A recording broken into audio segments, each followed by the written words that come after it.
সাইনযুক্ত নাম্বারের ভিতরে ঋণাত্মক সংখ্যা প্রকাশ করার জন্য ঋণাত্মক মান জ্ঞাপনের জন্য তিনটা ফর্ম অনুসরণ করা হয়।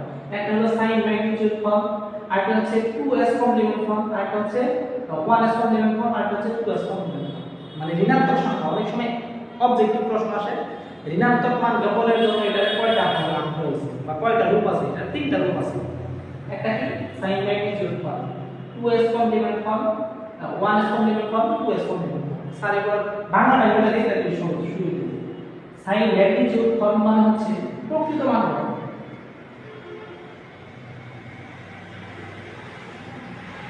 মান প্রকৃত, এই সাইন ম্যাগনিটিউড ফর্ম মানে হচ্ছে প্রকৃত মান কত।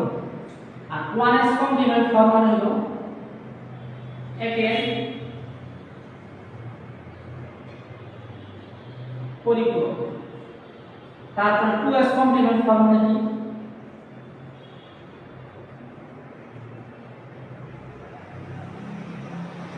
দুইয়ের পরিপূরক।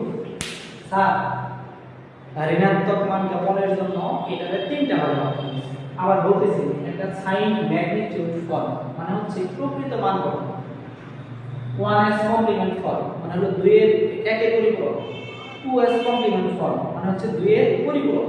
তিনটা স্টেপ কমপ্লিট করার পরে তুমি 2 এর পরিপূরক করতে পারবা। এটা 1945 সালে জন ভ্যান নিউম্যান ইনিয়াক কম্পিউটার ছিল, ওটাতে ওরা নরমাল ব্যবহার করতো, ধনাত্মক সংখ্যার জন্য 0 আর ঋণাত্মক সংখ্যার জন্য 1 ব্যবহার করতো না। কিন্তু পরবর্তীতে এটা আপডেট ভার্সন ভিত্তিতে এই করতে পারছে।